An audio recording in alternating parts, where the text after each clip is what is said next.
ನಮಸ್ತೆ ಮಿತ್ರರೇ, ನನ್ನ ಈ ಚಾನಲಲ್ಲಿ ನೀವು ಅನೇಕ ಬಗೆಯ ನೀರ್ದೋಸೆಗಳನ್ನು ವಿವಿಧ ವಸ್ತುಗಳನ್ನು ಉಪಯೋಗಿಸಿ, ವೆಜಿಟೇಬಲ್ಸ್ಗಳನ್ನು ಉಪಯೋಗಿಸಿ, ಮೆಕ್ಕೆಜೋಳ ಉಪಯೋಗಿಸಿ, ಈ ನುಗ್ಗೆ ಸೊಪ್ಪನ್ನು ಉಪಯೋಗಿಸಿ ಮಾಡಿದಂತಹ ಟೇಸ್ಟಿಯಾದ ನೀರ್ದೋಸೆಗಳನ್ನು ನೋಡಿದ್ದೀರಿ.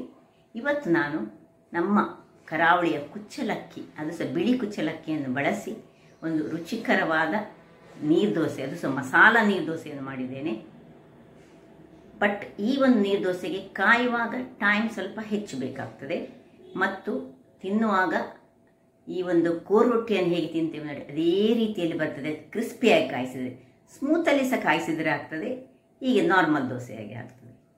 ಹಾಗಾದರೆ ಈ ರುಚಿಕರವಾದ ಒಂದು ಕುಚ್ಚಲಕ್ಕಿಯ ಮಸಾಲ ನೀರ್ದೋಸೆಯನ್ನು ಹೇಗೆ ಮಾಡುವುದೆಂದು ನೋಡುವ ಮೊದಲು ಯಾರೆಲ್ಲ ನನ್ನ ಚಾನಲನ್ನು ನೋಡ್ತಿದ್ದೀರಿ, ಯಾರೆಲ್ಲ ಇನ್ನೂ ಸಬ್ಸ್ಕ್ರೈಬ್ ಮಾಡಿಲ್ಲ, ದಯವಿಟ್ಟು ಸಬ್ಸ್ಕ್ರೈಬ್ ಮಾಡಿ, ಸಪೋರ್ಟ್ ಮಾಡಿ ಅಂತ ಹೇಳುತ್ತಾ ಬನ್ನಿ ಇದನ್ನು ಹೇಗೆ ಮಾಡುವುದು ಎಂದು ನೋಡೋಣ. ನಮಸ್ತೆ ಮಿತ್ರರೇ, ಇವತ್ತು ಈ ಕುಚ್ಚಲಕ್ಕಿ ನೋಡಿ, ಬಿಳಿ ಕುಚ್ಚಲಕ್ಕಿಯನ್ನು ಬಳಸಿ ಒಂದು ಮಸಾಲ ನೀರ್ದೋಸೆ ಮಾಡೋಣ. ಈ ಕುಚ್ಚಲಕ್ಕಿ ನಾನು ಸಂತೋಷ್ ರೈಸ್ ಮಿಲ್ಸ್ನವರ ಕುಚ್ಚಲಕ್ಕಿ ತೆಗೆದುಕೊಂಡಿದ್ದೇನೆ. ಆನಂದ್ ರೈಸ್ ಆಗ್ತದೆ, ಆನಂದ್ ಅಂತ ಬರ್ತದೆ ಅದು, ಅಥವಾ BVK ರೆಡ್ ಬರ್ತದೆ, ರೆಡ್ಡಲ್ಲಿ ಸಹ ಮಾಡ್ಬೋದು. ಇದು ಬಿಳಿಯಲ್ಲಿ ಮಾಡಿ ಸ್ವಲ್ಪ ಬಿಳಿಯಾಗಿ ಬರ್ತದೆ. ಒಂದೊಮ್ಮೆ ಟೇಸ್ಟಿಯಾಗಿ ಬರುವಂತಹ ಈ ಮಸಾಲೆ ನೀರ್ದೋಸೆ. ಇದಕ್ಕೆ ನೋಡಿ, ಇದನ್ನು ನಾನು ರಾತ್ರಿ ನೆನೆ ಹಾಕಿದ್ದೇನೆ. ಸಾಧಾರಣ 8 ರಿಂದ 10 ಗಂಟೆಗಳ ಕಾಲ ನೆನೆಬೇಕು. ಈ ಕುಚ್ಚಲಕ್ಕಿ ಯಾವಾಗಲೂ ನೆಂದಷ್ಟು ಬಹಳ ರುಚಿಕರವಾಗಿ ಬರುವುದು. ಅದದ್ದು ಯಾವುದೇ ಒಂದು ಐಟಮ್ ಮಾಡಿದರೆ ನೋಡಿ, ಇಷ್ಟನ್ನು ಮಾಡಿದ್ದೇನೆ. ಈಗ ಇದಕ್ಕೆ ಒಂದು ಬೌಲ್ನಷ್ಟು ತೆಂಗಿನ ತುರಿ ಬೇಕು, ಮತ್ತೊಂದು 2-3 ಚಮಚದಷ್ಟು ಸಣ್ಣ ಚಮಚದಲ್ಲಿ ಅಥವಾ ದೊಡ್ಡ ಚಮಚದಲ್ಲಿ 1 ಚಮಚದಷ್ಟು ಅಕ್ಕಿಯ ಹುಡಿ, 1 ಬೌಲ್ನಷ್ಟು ನಮಗೆ ಈ ಅವಲಕ್ಕಿ, ತೆಳು ಅವಲಕ್ಕಿಯನ್ನು ತೆಗೆದುಕೊಂಡೆ. ಈಗ ಇದನ್ನು ನಾನು ಇಲ್ಲಿ ಗ್ರೈಂಡರನ್ನು ಆನ್ ಮಾಡಿಕೊಂಡು ಇಲ್ಲಿ ಗ್ರೈಂಡರಿಗೆ ಅಕ್ಕಿಯನ್ನು ಹಾಕ್ತೇನೆ. ಅಥವಾ ನೀವು ಮಿಕ್ಸಿಯಲ್ಲಿ ಸಹ ಮಾಡ್ಕೊಳ್ಬೋದು, ಯಾವ ಸಹ ಆಗ್ತದೆ. ಮಿಕ್ಸಿಯಲ್ಲಿ ಇದು ತುಂಬ ನೆಂದರೆ ಮಿಕ್ಸಿಯಲ್ಲಿ ಸಹ ಒಳ್ಳೆ ಗ್ರೈಂಡ್ ಆಗ್ತದೆ. ಇದನ್ನು ಹಾಕ್ಕೊಂಡು ಈಗ ಆನ್ ಮಾಡ್ಕೊಳ್ತೇನೆ ನಾನು. ಅದರೊಟ್ಟಿಗೆ ಉಳಿದ ಐಟಮ್ಗಳಾದ ತೆಂಗಿನ ತುರಿ, ಅವಲಕ್ಕಿ ಮತ್ತು ಇದನ್ನು ಸ್ವಲ್ಪ ಇದು ಗ್ರೈಂಡ್ ಆದ ಮೇಲೆ ಅಕ್ಕಿಯ ಪುಡಿಯನ್ನು ಹಾಕ್ಕೊಳ್ಳೋದು. ಈಗ ಸ್ವಲ್ಪ ನೀರನ್ನು ಹಾಕ್ಕೊಳ್ತೇನೆ. ಅದಕ್ಕೆ ನಾನು ಸ್ವಲ್ಪ ನೋಡಿ, ತುರಿಗೆ ಸ್ವಲ್ಪ ಗ್ರೈಂಡ್ ಆಗಲಿಕ್ಕೆ ಬಿಡಬೇಕು ಅದನ್ನು, ಆಮೇಲೆ ನೀರನ್ನು ಹಾಕ್ಕೊಳ್ಬೇಕು. ಇಲ್ಲದಿದ್ದರೆ ಅದು ಪಕ್ಕ ಕರೆಕ್ಟಾಗಿ ಗ್ರೈಂಡ್ ಆಗೋದಿಲ್ಲ, ಕುಚ್ಚಲಕ್ಕಿ ಅಲ್ಲ, ಅದರಿಂದಾಗಿ. ಮತ್ತು ಸ್ವಲ್ಪವೇ ನೀರನ್ನು, ಇದು ನಮಗೆ ಸ್ವಲ್ಪ ನೀರು ದೋಸೆ ಅಲ್ಲ, ಅದರಿಂದಾಗಿ ಸ್ವಲ್ಪ ಹೆಚ್ಚು ನೀರು ಹಾಕಿದರೆ ಸಹ ತೊಂದರೆ ಇಲ್ಲ. ಇನ್ನು ಉಪ್ಪನ್ನು ಹಾಕ್ಕೊಳ್ತೇನೆ. ಈಗ ನಾನು ಈ ಅಕ್ಕಿ ಹುಡಿಯನ್ನು ಹಾಕ್ಕೊಳ್ಳಿಲ್ಲ, ಇದು ಸ್ವಲ್ಪ ಗ್ರೈಂಡ್ ಆಗಲಿ, ಆಮೇಲೆ ಹಾಕ್ಕೊಳ್ಳೋಣ. ವೀಕ್ಷಕರೇ ನೋಡಿ, ಇಷ್ಟು ಗ್ರೈಂಡ್ ಆಗುವಾಗ ನಿಮಗೆ ಕಾಣ್ಬೋದು ನೋಡಿ, ಇಷ್ಟಾಗುವಾಗ ಈ ಅಕ್ಕಿಯ ಹುಡಿಯನ್ನು ನಾನು ಇದಕ್ಕೆ ಹಾಕ್ಕೊಳ್ತಿದ್ದೇನೆ. ಇನ್ನು ಒಳ್ಳೆ ಫೈನಾಗಿ ಗ್ರೈಂಡ್ ಆಗಬೇಕು ಅದು. ವೀಕ್ಷಕರೇ ಇಲ್ಲಿ ನೋಡಿ, ಇಷ್ಟಾಗುವಾಗ ನೋಡಿ ಎಷ್ಟೊಳ್ಳೆ ಫೈನಾಗಿ ಆಯಿತು. ಇಷ್ಟಾಗುವಾಗ ಆಫ್ ಮಾಡಿಕೊಂಡು ನಿಮಗೆ ಕಾಣ್ಬೋದು ನೋಡಿ, ಒಳ್ಳೆ ಫೈನ್ ಆಯಿತು. ಈಗ ಇದನ್ನು ನಾನು ಒಂದು ಬೌಲಿಗೆ ಶಿಫ್ಟ್ ಮಾಡ್ಕೊಳ್ತೇನೆ. ನೋಡಿ, ಇಷ್ಟು ಫೈನ್ ಆಗಬೇಕು, ಇಷ್ಟು ಕನ್ಸಿಸ್ಟೆನ್ಸಿ, ಅದರ ನೀರು ಎಷ್ಟು ಇರಬೇಕಂತ ತೋರಿಸ್ತೇನೆ.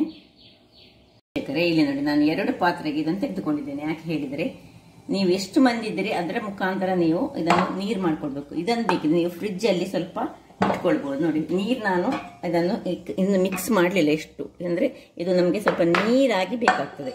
ಈಗ ಗ್ರೈಂಡರ್ ತೊಳೆದ ನೀರನ್ನು ನಾವು ಯೂಸ್ ಮಾಡೋದಕ್ಕೆ ನಾನು ಹಾಕ್ಕೊಳ್ತಿದ್ದೇನೆ. ಎಷ್ಟು ಬೇಕಂತ ನೋಡಿಕೊಂಡು ಹಾಕ್ತಾ ಇದ್ದೇನೆ. ಯಾಕೆ ಹೇಳಿದರೆ, ಉಳಿದದನ್ನು ನಾವು ಫ್ರಿಜ್ಜಲ್ಲಿ ಇಡೋದಾದರೆ ಅದಕ್ಕೆ ನೀರು ಹಾಕ್ಕೊಳ್ಳೋದು ಬೇಡ, ಮತ್ತು ಮಸಾಲೆ ಹಾಕ್ಕೊಳ್ಳೋದು ಬೇಡ. ಈಗ ಮಸಾಲೆಯನ್ನು ಮಾಡಲಿಕ್ಕೋಸ್ಕರ ನೋಡಿ, ಅದರ ಮೊದಲು ಇದನ್ನು ನಾನು ಚೆನ್ನಾಗಿ ನಿಮಗೆ ಇದರ ಕನ್ಸಿಸ್ಟೆನ್ಸಿ ತೋರಿಸ್ತೇನೆ. ತುಂಬ ನೀರು ದೋಸೆ ಕನ್ಸಿಸ್ಟೆನ್ಸಿಯಲ್ಲಿ ಇರಬೇಕು ನೋಡಿ, ದಪ್ಪ ಉಂಟು. ಸೊ ಇಷ್ಟು ನೀರು ಹಾಕ್ಕೊಂಡು ಇಲ್ಲಿ ರೆಡಿ ಮಾಡಿದ್ದೇನೆ. ಇಲ್ಲಿ ಒಂದು ಬಾಣಲೆಯನ್ನು ರೆಡಿ ಮಾಡಿದ್ದೇನೆ. ಈಗ ಮಸಾಲೆ ಮಾಡೋಣ. ಈ ಮಸಾಲೆಗೆ ಸ್ವಲ್ಪ ಕರಿಬೇವಿನ ಸೊಪ್ಪು, 1 ಮೆಣಸನ್ನು ಸಣ್ಣಾಗಿ ಹೆಚ್ಚಿಟ್ಟುಕೊಂಡಿದ್ದೇನೆ, 1 ಚಮಚ ಉದ್ದಿನಬೇಳೆ, 1 ಚಮಚ ಜೀರಾ, 1 ಅರ್ಧ ಚಮಚದಷ್ಟು ಕಾಳು ಮೆಣಸು ಮತ್ತು ಈ ಸಾಸಿವೆ, ಇಷ್ಟು ಬೇಕೀಗ. ಈಗ ಇದು ಬಿಸಿ ಆಗುವಾಗ ಇದಕ್ಕೆ ಸ್ವಲ್ಪ ಎಣ್ಣೆಯನ್ನು ಹಾಕೊಳ್ಳೋಣ. ಎಣ್ಣೆಯನ್ನು ಹಾಕೊಂಡು ತುರಿಗೆ ಈ ಉದ್ದಿನ ಬೇಳೆ ಮತ್ತು ಹಾಕೊಳ್ಳೋಣ. ಉದ್ದಿನ ಬೇಳೆ ಚೂರು ಫ್ರೈ ಆಗಬೇಕು ಮೊದಲಿಗೆ, ಆಮೇಲೆ ಉಳಿದ ವಸ್ತುಗಳನ್ನು ಹಾಕೊಳ್ಳೋಣ. ಸಣ್ಣ ಉರಿಯಲ್ಲಿ ಈಗ ಉದ್ದಿನ ಬೇಳೆ ಆದ ಕೂಡಲೇ ಈ ಸಾಸಿವೆ ಹಾಕ್ಕೊಳ್ತಿದ್ದೇನೆ. ಸಾಸಿವೆ ಆದ ಕೂಡಲೇ ಕಾಯಿ ಮೆಣಸು, ಜೀರಿಗೆ ಹಾಗೂ ಕರಿಮೆಣಸು ಇಷ್ಟನ್ನು ಹಾಕೊಳ್ಳೋಣ. ಯಾಕಂದರೆ ಇಲ್ಲದ್ರೆ ಪಟಪಟದ ಮೈ ಮೇಲೆ ಹಾಕಿ ಈಗ ಒಂದು ಕರಿಬೇವನ್ನು ನಾವು ಸಣ್ಣ ಸಣ್ಣದಾಗಿ, ದೊಡ್ಡದು ಬೇಡ ನಮಗೆ, ಹೀಗೆ ನಿಮ್ಮದು ಡ್ರೈ ಇದ್ದರೆ ಸಹ ಅದನ್ನು ಹೀಗೆ ಪೌಡರ್ ಕೈಯಲ್ಲಿ ಪುಡಿ ಪುಡಿ ಮಾಡಿ ಇದನ್ನು ಹೀಗೆ ಸಣ್ಣದಾಗಿ ಹಾಕ್ಕೊಳ್ಬೇಕು. ಬಾಯಿಗೆ ಸಿಕ್ಕಬಾರ್ದು, ಅದರ ಪರಿಮಳ ನಮಗೆ ಸಿಕ್ಕಬೇಕು ಮತ್ತು ಫ್ಲೇವರ್ ಸಿಕ್ಕಿದರೆ ಸಾಕು ನಮಗೆ. ಅದಕ್ಕೋಸ್ಕರ ಸ್ವಲ್ಪ ಹೆಚ್ಚು ಹಾಕಿದರೆ ತೊಂದರೆ ಇಲ್ಲ. ಸಣ್ಣದಾಗಿ ಹಾಕ್ಕೊಂಡು ಈಗ ಅದನ್ನು ಸ್ವಲ್ಪ ಒಳ್ಳೆ ಫ್ರೈ ಮಾಡ್ಕೊಳ್ಳೋಣ. ಹೀಗೆ ಇಲ್ಲಿ ಫ್ರೈ ಆಗ್ತಾ ಇರುವಾಗ ಕೊನೆಗೆ 1 ಚಮಚದಷ್ಟು ಈ ತೆಂಗಿನ ತುರಿ ಇದನ್ನು ಇದರಲ್ಲಿ ಹಾಕ್ಕೊಳ್ತಿದ್ದೇನೆ.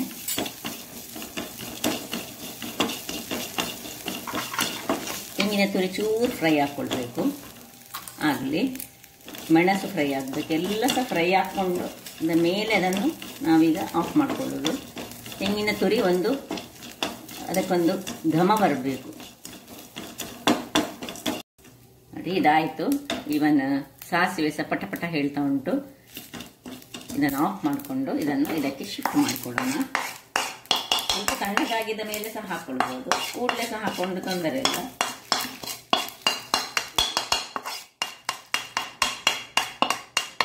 ಇನ್ನು ಇದೇ ಇದರಲ್ಲಿ ನಾವು ಒಂದು ದೋಸೆ ಮಾಡುವಂತಹ ಇದನ್ನು ಇಟ್ಕೊಳ್ಳೋಣ. ಇದು ಬಿಸಿಯಾಗಲಿ ವೀಕ್ಷಕರೇ. ಕಾವಲಿ ಬಿಸಿಯಾಗಿದೆ. ಈಗ ಸ್ವಲ್ಪ ಗ್ರೀಸ್ ಮಾಡ್ಕೊಳ್ಳೋಣ ಎಣ್ಣೆಯನ್ನು. ಯಾವ ಎಣ್ಣೆ ಸಾಕ್ತದೆ, ತೆಂಗಿನ ಎಣ್ಣೆ ಆದರೆ ಬಹಳ ಒಳ್ಳೆಯದು, ತುಪ್ಪ ಎಲ್ಲ ಬೇಡ ಇದಕ್ಕೆ ನೋಡಿ. ಈಗ ಇದನ್ನು ಮಾತ್ರ ಚೆನ್ನಾಗಿ ಕಲಡಿಸಿಕೊಂಡು, ಕನ್ಸಿಸ್ಟೆನ್ಸಿ ನೋಡಿ ಹೇಗಿರ್ಬೇಕು ಹೇಳಿದರೆ ನೋಡಿ ನಿಮಗೆ ಕಾಣ್ಬೋದು. ನೀರು ದೋಸೆಯಷ್ಟು ತೆಳು ಮಾಡಬೇಡಿ, ಅದಕ್ಕಿಂತ ಸ್ವಲ್ಪ ದಪ್ಪ ಬೇಕು. ಯಾಕೆ ಹೇಳಿದರೆ ಅಷ್ಟು ತೆಳು ಮಾಡಿದರೆ ಮತ್ತೆ ಏಳುವುದಿಲ್ಲ, ಕಬ್ಬಿಣದ ಕಾವಲಿಯಲ್ಲಿ ಏಳುವುದಿಲ್ಲ. ಹಾಗಾಗಿ ಸ್ವಲ್ಪ ದಪ್ಪ ಬೇಕು, ದಪ್ಪವೇ ಆಗ್ತದೆ. ಈಗ ಒಂದು ಸೌಟ್ ತೆಗೆದುಕೊಂಡು ಎಷ್ಟು ರುಚಿ ಆಗ್ತದೆ ಹೇಳಿದರೆ, ಈ ಕೋರ್ ರೊಟ್ಟಿ ಇರ್ತದಲ್ಲ ಅದೇ ರೀತಿಯಲ್ಲಿ ಇದು ಆಗ್ತದೆ, ಕೋರ್ ರೊಟ್ಟಿಯ ಹಾಗೆ ಆಗ್ತದೆ.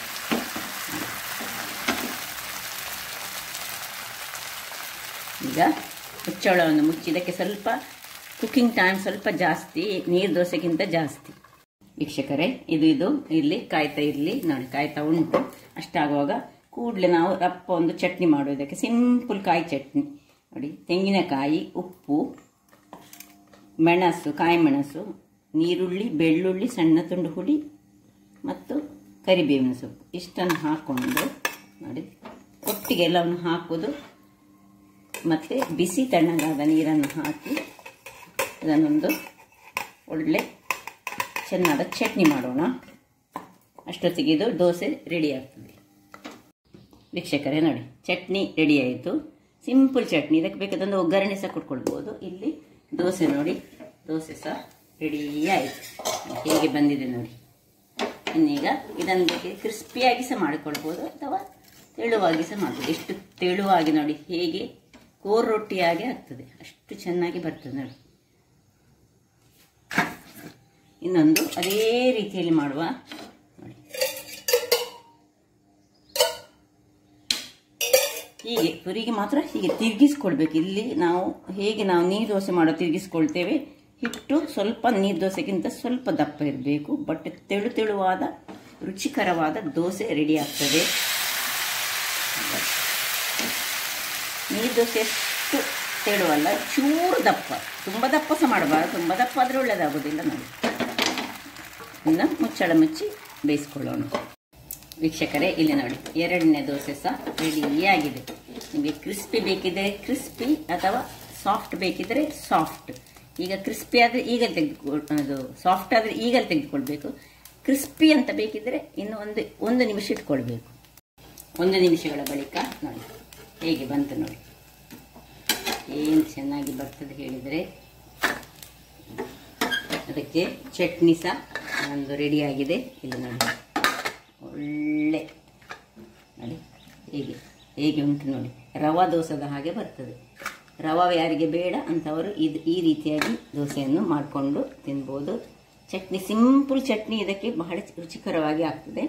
ಅದರಿಂದಾಗಿ ನೋಡಿದರೆಲ್ಲ ಸುಲಭ ರೀತಿಯಲ್ಲಿ ಮಾಡುವಂತಹ, ಅದು ಸಹ ಆರೋಗ್ಯಕ್ಕೆ ಬಹಳ ಉತ್ತಮವಾದ, ದೇಹಕ್ಕೆ ತಂಪನ್ನು ಕೊಡುವಂತಹ ಕುಚ್ಚಲಕ್ಕಿಯನ್ನು ಉಪಯೋಗಿಸಿ ಮಾಡಿದಂತಹ ಈ ಒಂದು ಕ್ರಿಸ್ಪಿ ನೀರು ದೋಸೆ ಸಹ ಹೇಳ್ಬೋದು, ನೀರು ದೋಸೆ ಸಹ ಅಂತ ಹೇಳ್ಬೋದು. ಮಸಾಲೆ ಹಾಕಿದ್ದೇನೆ ಅದಕ್ಕೆ, ಅದರಿಂದಾಗಿ ಅದು ಬಹಳ ರುಚಿಯಾಗಿ ಬರ್ತದೆ ತಿನ್ನುವಾಗ. ಹಾಗಾದರೆ ನನ್ನ ಈ ಕುಕಿಂಗ್ ಚಾನಲ್ ನಿಮಗೆ ಇಷ್ಟ ಆದರೆ ಬೋಳೂರು ಸುವರ್ಣ ಚಾನಲನ್ನು ಲೈಕ್ ಮಾಡಿ, ಶೇರ್ ಮಾಡಿ ಹಾಗೂ ಸಬ್ಸ್ಕ್ರೈಬ್ ಮಾಡಿ ಹಾಗೂ ನನ್ನ ಇನ್ಸ್ಟಾಗ್ರಾಮ್ ಪೇಜನ್ನು ಫಾಲೋ ಮಾಡಿ. ಧನ್ಯವಾದಗಳು.